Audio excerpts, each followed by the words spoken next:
Hey Spookersonians, I'm Emma Lukens. And I'm Joshua Samuels, and this is my ostrich, Eduardo. Why do you have an ostrich? Don't you remember, I attempted to quit Common Agenda, but a malevolent wizard cursed me as punishment, and now I must bear the cross of having to ride an ostrich wherever I go. Oh man, elevators must be really tough for you guys. Are you kidding? Now I'm an M celeb. Move over, Dan Goldberg. There's a new M sheriff in town, and his name is Joshua Samuels. Who would have thought that a wizard's curse could make you arbitrarily popular? I know, right? Hopefully this curse won't be reversed by the end of this episode.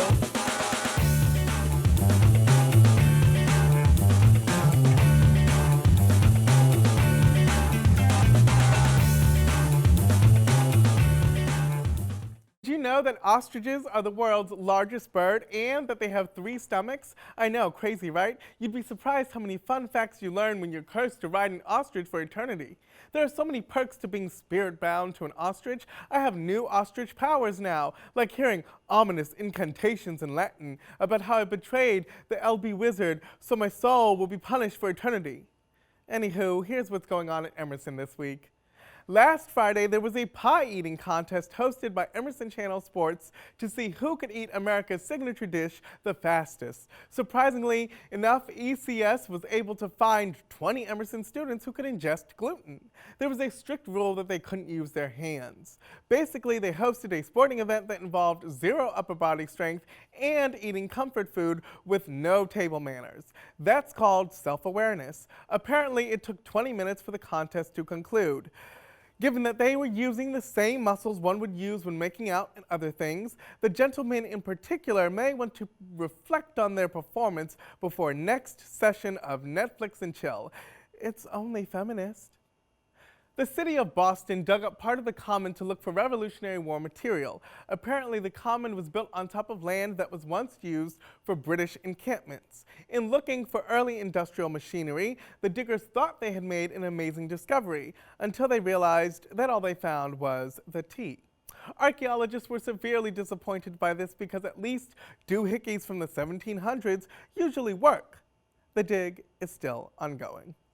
Polly Carl, creative director of Arts Emerson, has been named Person of the Year by the National Theater Conference. Carl won the award for helping to produce new shows at Arts Emerson, as well as co-founding Howl Round, the college's online theater community forum. Carl said of their win, "I've had a long history and a career of working with artists to develop new work for the stage. I think the award acknowledges the collaboration with those artists over the years." Now for the crime log. On Monday, October 19th, a student reported his wallet stolen to the Emerson College Police Department. The student actually cited that his wallet may have been stolen by a ghost.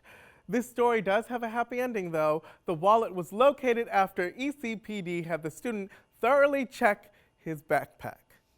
And now, here's Joey Sack with Focus on Film.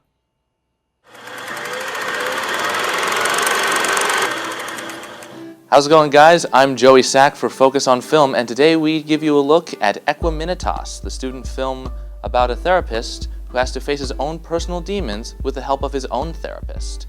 We got a chance to sit down with Dennis Kirkman Moriarty, the writer and director of the film, to see what went into this project. So, what inspired you to make this film? I've been in therapy for a while in my teenage years, and once I started getting into it, I saw that a lot of media portrayal of therapy is pretty skewed towards more of actual friendship than a clinical relationship like you would have with your physician, because that's what it is. It's like a doctor for your brain, but the only way to get out those symptoms and those problems is to talk you through it. So this film sort of came from the idea of, I took the media's ideal of a therapist, one that's emotionally involved and overcares and would probably like show up at someone's house if they needed them to, with the real world problems and connections that a therapist has to deal with when they're treating patients, and the whole script sort of evolved from there. So what do you hope to accomplish with this film? What do you hope people will take from this film? At the end of the day, I hope people are more interested with the idea of therapy as a concept, whether it be the relationship with their own therapist or how they perceive therapy and why they're turned off from it.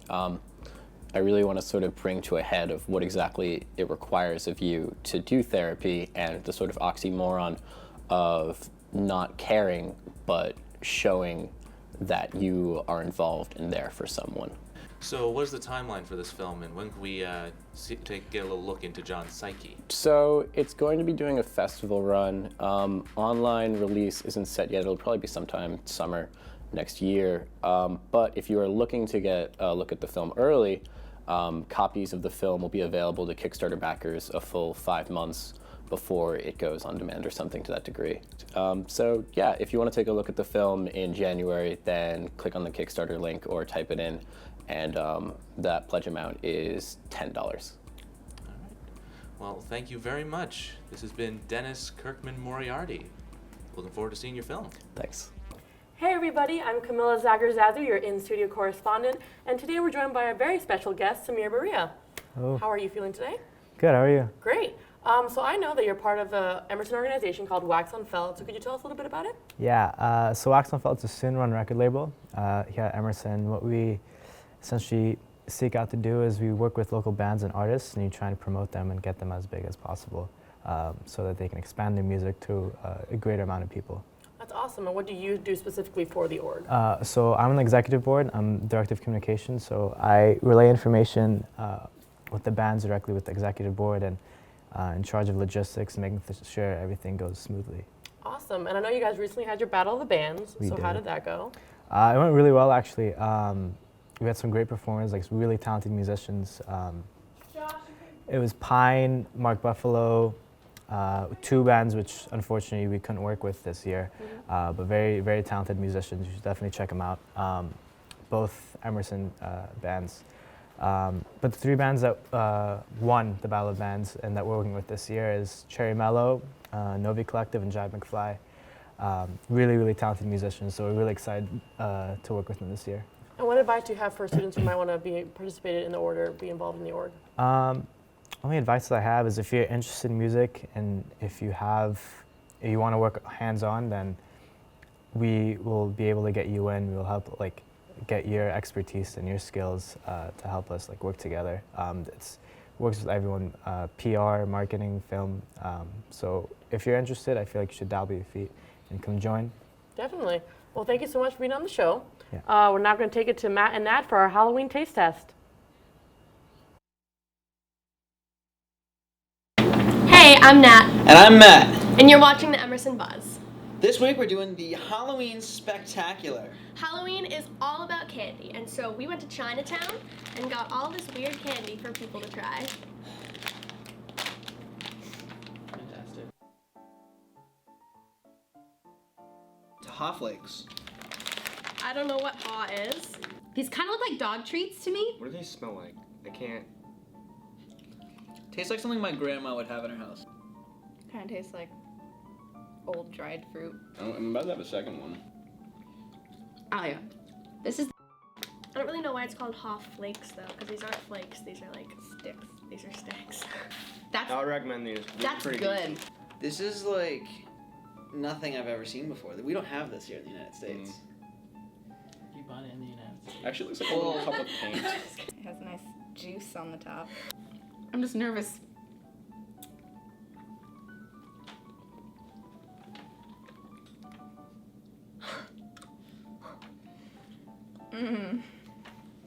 Let it take over.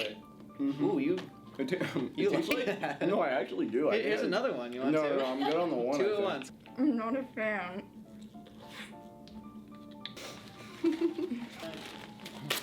Okay. I ate it. It tastes kind of like a sweet egg. A sweet egg. Mm-hmm. That gives me nothing to look forward to. Oh, no. It's kind of like texture. No. This is at least sweet. It tastes like a cappuccino-esque Yes, flavor to it. I was gonna say that. It kind of tastes like coffee. But I would never eat another one. But This one I'm genuinely terrified of. we are moving on to the hot flavor tamarind candy. Mm-hmm. This, we smelled it. It doesn't smell too spicy.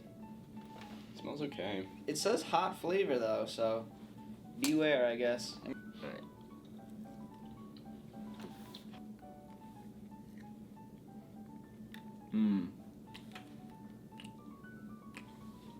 Nope, nope, nope, nope, nope. It's spicy.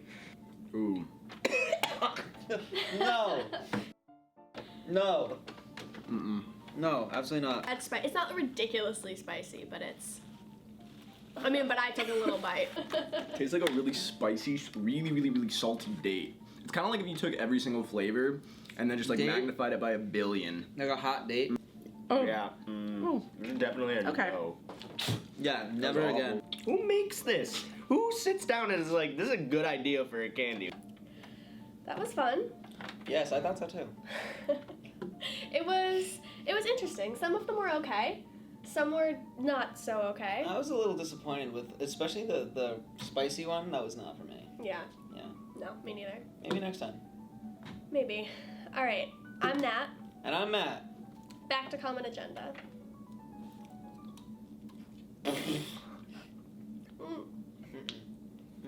Not as good the second time around. Happy Halloween, Emersonians. Well, technically Halloween isn't until Saturday, but I choose to look at the glass half full and look at time as an elaborate human construction. I mean, sure, there's 5 more days before Halloween, but nobody really cares about those. They don't exist. Every day is Halloween. It's Halloween today. It was Halloween yesterday. It's Halloween forever. Time is a flat circle, y'all, but you can make it way more interesting with these hella fun upcoming events. With Halloween right around the corner, the Bright Lights film series is making sure you are right around the coroner. This week they are ramping up the spoopy with not 1 but 2 thrilling thrillers. First on Tuesday, What We Do in the Shadows, a film about housemate vampires trying to get by in modern day society. This will be followed by a discussion with senior scholar in residence Ken File. Then on Thursday, you can go to the freaky feminist film It Follows. This time the discussion will be done over Skype with ELA Professor Ellen Snedeker. Oh my God, look, she's right behind you. Gotcha. If Halloween is too freaky for you, then you should escape the monsters out and about in Boston by going to the brand new Emerson production of Legally Blonde the Musical.